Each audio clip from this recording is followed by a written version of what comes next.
The story I'm going to read tonight is about a guy who at one point was more recognizable than Jesus.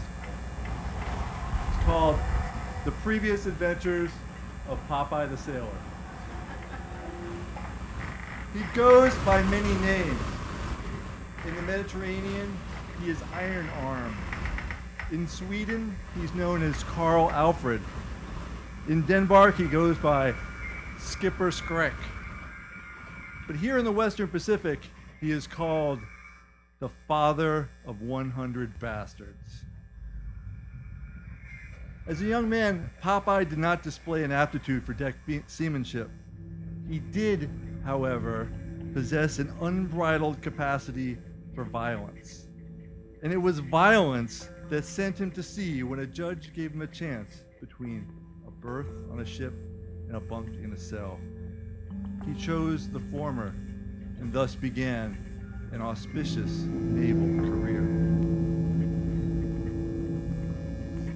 Popeye was serving as a boatswain's mate on a dilapidated steamer when the ship developed engine trouble and limped into Haiphong for repairs. Popeye went ashore with his mates, drinking as sailors do. Staggering bandy-legged down the boulevard, he noticed a beautiful courtesan smoking on the balcony of a sumptuous pleasure house. She caught his eye, or perhaps he caught hers. It's the oldest story there is. He tried to come up, but an over-muscled goon barred him from entering. Although Popeye's temper was famous from Siam to Palawan, he left without a fight.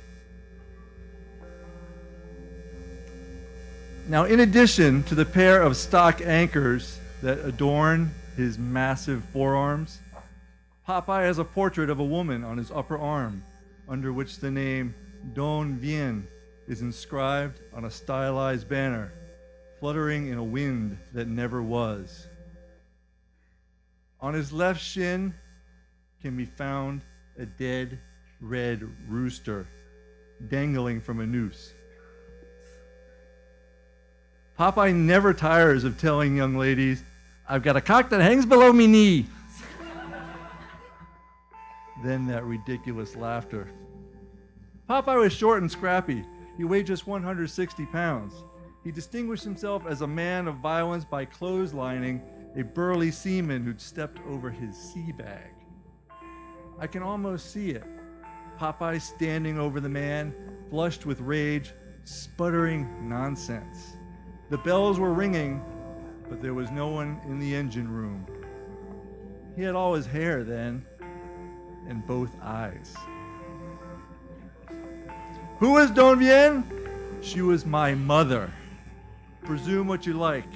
As for olive oil, I do not have the words to describe how much I loathe that awful woman. Popeye returned to the pleasure house, shimmied up a drainpipe, climbed the balcony. He parted the billowing curtains and let himself into the courtesan's bedchamber. She recognized Popeye and smiled. He interpreted the gesture as an invitation to a ravishing she did not resist. The purpose of an anchor, as any old salt will tell you, is to bring a ship to a stop and keep it there.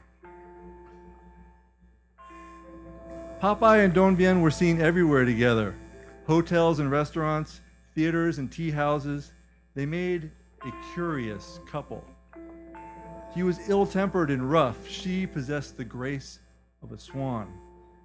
Whenever Popeye had to go back to his ship, Don Bien returned to the pleasure house, and this he could not abide. Popeye is an insecure man, tormented by doubts, riddled with apprehension. See how disgracefully he clings to olive oil? Popeye's past is forever creeping up on him. When he mutters his half-mad asides, is he speaking to his enemies, the army of goons who would bring him down, or is he speaking to me?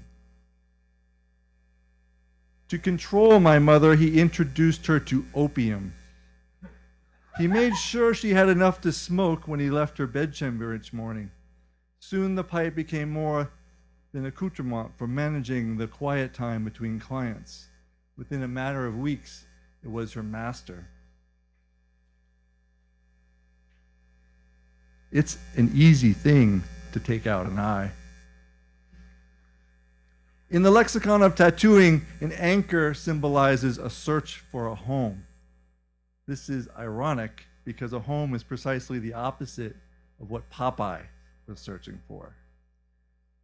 What did he see in my mother? A port for his dinghy? A slip for his seed? A vessel that could bear the strain of his ferocious ardor?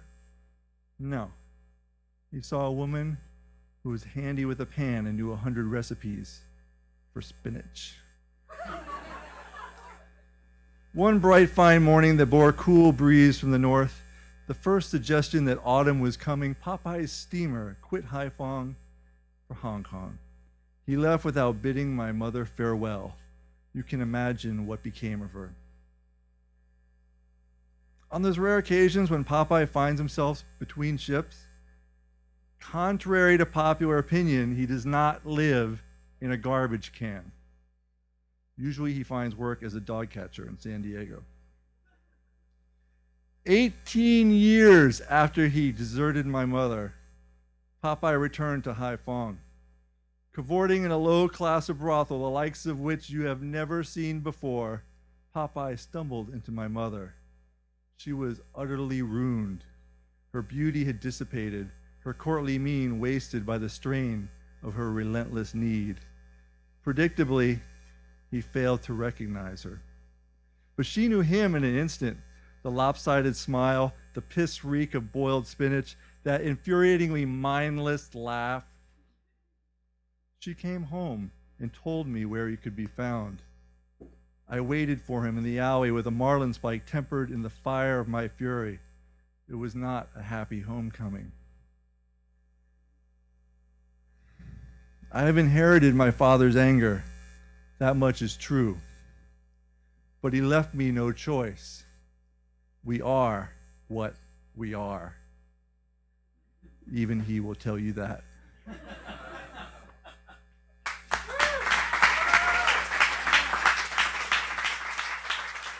Thank you very much, and thanks for having me.